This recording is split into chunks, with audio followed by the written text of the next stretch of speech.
Reformacija XVI amžiuje Europoje prasidėjęs judėjimas, kurio pirminis siekis – reformuoti katalikiškąją bažnyčią. Tuo metu Europoje reiškėsi kelios reformacijos srovės, bet Klaipėdą anksčiausiai pasiekė Augustinų vienuolio, teologo Martyno Liuterio mokymas. Jo pasiūlymas, kaip patobulinti Romos katalikų bažnyčią, ilgainiui virsta politiniu, socialiniu ir kultūriniu judėjimu, padariusiu didelę įtaką ištisoms kartoms europiečių, neišimtis ir Klaipėdos gyventojams. 1525 metais Vokiečių ordino didysis magistras Albrechtas pasiskelbė pasauliečių hercogų. Iš Prūsijos išvaro Vokiečių ordiną, perima jo valdas ir liepia sekti Liuterio mokymu. Istorikai pasakoja, kad reformacijai Klaipėdoje iš pradžių buvo priešintasi. Esą Klaipėdos komtūras, ordino pilies ir jos srities valdytojas Erikas Braunšveigietis šiai reformai nepritarė. Jis siekė sutrukdyti reformacijos įvedimą į Klaipėdą.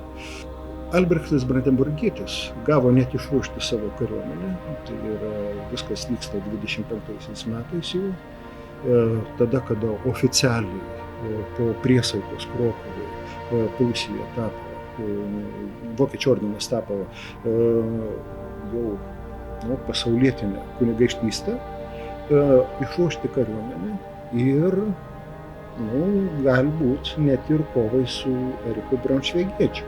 Bet kaip aprašo Hennebergeris, kad Braunšveigietis pasitiko Albrechtą Brandenburgietį, apsirengęs kovinę aprangą ir su kardu, užsitraukęs kardu. Ir tik tai tiek, kad jau pasikalbėjus, vis dėlto buvo sutarta, kad Eriką Braunšveigietį aprūpins materialiai, tai 400 guldenų metams bus skirta, ir jis po to ramiai išvyko. O po to jau reformacija, kaip kad perduota mūsų istoriografijai, atseit čia prigijo labai greitai ir tyliai. Ten nieko kažkokių tai reikšmingesnių įvykių kaip ir neįvyko. Tokia, kad būtų kautasi, būtų kovos kažkokias tai vykusios, netgi ir teologinės kovos, viso to istoriografija nefiksuoja. 16 amžiuje Prūsija tampa viena pirmųjų valdų arba valstybių to meto Europos politinėme žemėlapyje, kuri atsimeta nuo katalikų bažnyčios ir atsimeta nuo katalikybės. Vyksta reformacija, kuri yra ne tik teologinis, bet ir politinis, reiškia, iš esmės labai platus, netgi socialinis, galima taip sakyti, transformacijos laikotarpis. Ir reformacijos akivaizdoje Klaipėdoje, aišku, susiformuoja protestantų arba liuteronų bendruomenė. Įsitvirtinus reformacijai, Klaipėda iš katalikiškosios tampa protestantiškąja. Sekant Liuterio mokymu, kad Dievo žodis turi būti skelbiamas gimtąja kalba, mieste randasi dvi bažnyčios.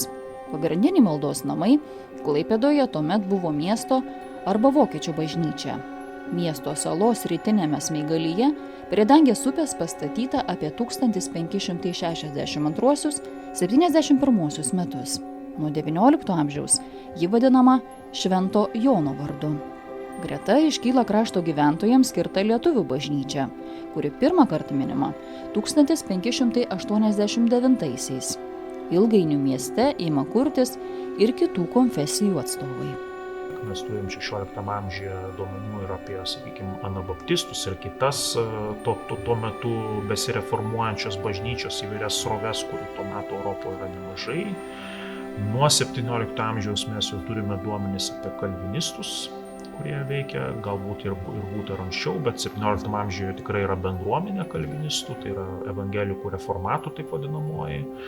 Toliau yra duomenų apie reiškia, anglikonus 18 amžiuje.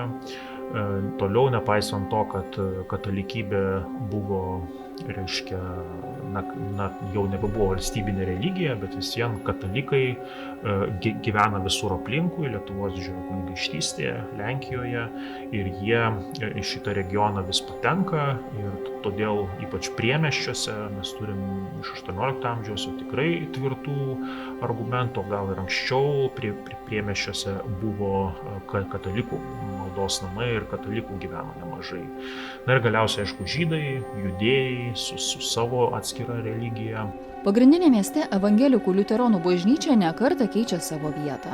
18 amžiaus pradžioje ji pastatoma dabartinėje Turgaus gatvėje. 1706 ji pašventinama. Po didžiojo gaisro 1854 pagrindiniai miesto maldos namai perstatomi. Deja, miesto simboliu laikyta Švento Jono bažnyčia Antrojo pasaulinio karo pabaigoje ir pokariu buvo nugriauta. 17 amžiaus viduryje lietuvių bažnyčios Dangės krantinėje neliko.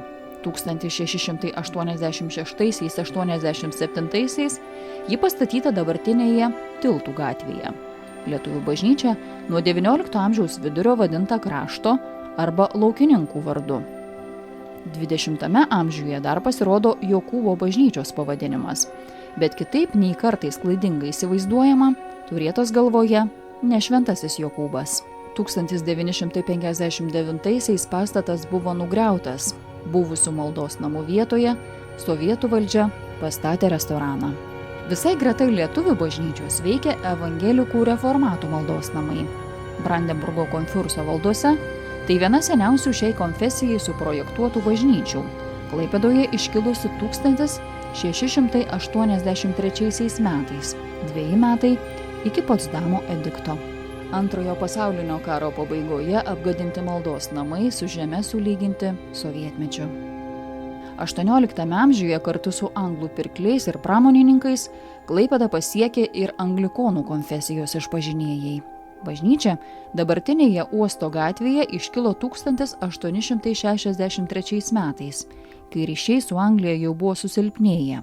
Tad 20 amžiaus pradžioje ji buvo perduota miestui. Deja, neišliko ir šie maldos namai. Apie 1948-uosius, plečiant uostą, jie buvo nugriauti. Evangelikų baptistų bendruomenė Klaipėdoje įsikūrė 1841 metais. Po 10 metų pašventinama šios bendruomenės bažnyčia.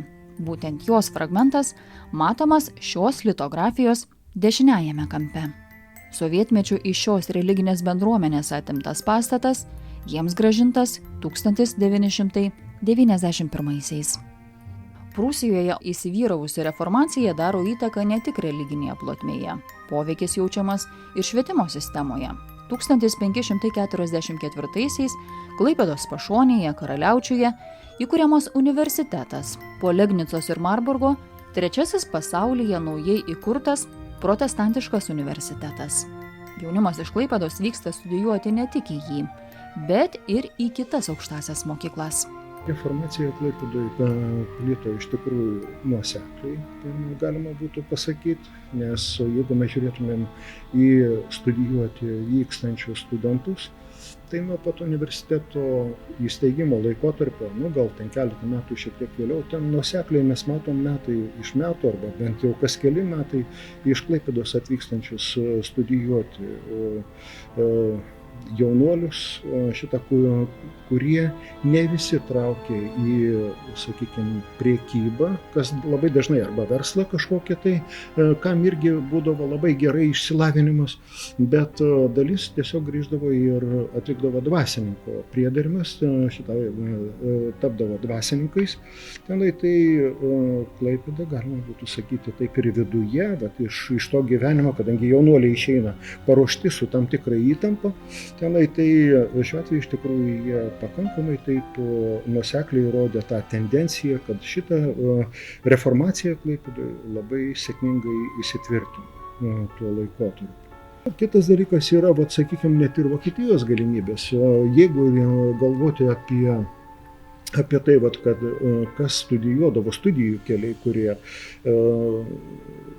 iš čia pakrypdavo iš Klaipėdos, tai jau ne tik tai Karaliaučius, kuris jau įprastinė tvarka vis dėlto yra netoli ir priklauso tam pačiam dariniui tenai, tai jau būdavo patrauklu, bet net ir tolimesni Vokietijos universitetai ir ypatingai tie, kurie buvo evangelikų kraštuose. Tai vat šita kultūra tokia per daug sluoksnių vis dėlto formavo tam tikrą vaizdą, iš kurių, aišku, priklausimas Šiaurės Vokietijos kultūriniai įtakai buvo aiškiau jaučiamas. Reformacija Klaipėdoje palieka gilius įspaudus ne tik religijoje, kultūroje, bet ir socialinėme gyvenime. Tai natūralu, kad visas šitas bendravimas iš karto atsiliepia ir tame, kad atnešamos ir mados yra. Tai ir ne tik tai apranga, bet ir, sakykime, apyvoka ir panašiai. Tai visa tai atsiranda klaipėdiečių buityje. Ir aišku, ir intensyvėjant prekybai, ypatingai iš Klaipėdos. Šitas kontekstas reformacijos, konfesinis kontekstas, jis tuo pačiu ir tam tikrą prekybinį intensyvumą rodydavo. Kad reformacija daro įtaką miestiečių buičiai, patvirtina ir archeologiniai radiniai. Archeologės Raimondos Nabažaitės teigimu, kasinėjimų metu aptikti koklinių krosnių fragmentai vienas iš pavyzdžių, kaip reformacija keičia tuometę namų interjero stilistiką. Tos tradicijos, kai krosnis buvo namų altorius, buvo labai populiarios ir tai liudija tą dar viduramžiais sureikšmintą šventųjų kultą. Po reformacijos, tiesa, svarbu paminėti, kad Klaipėdoje šitie atvaizdai krosnyse išnyko ir buvo labiau renkamasi portretiniai kokliai, portretai, kurie susiję būtent su reformacijos šalininkais, su palaikančiais tas idėjas. Galop reformacija suvaidina reikšmingą vaidmenį lietuviškosios raštijos kultūros apraiškoms. Pirmoji spausdinta lietuviška knyga, Martyno Mažvydo parengtas katekizmas, lietuviškų pamokslų knyga Postilė, į lietuvių kalbą išversta Biblija, pirmoji lietuvių kalbos gramatika, Kristijono Donelaičio metai, veikalai, kuriuos inspiravo reformacija ir jos idėja žodžio sklaida gimtąja kalba.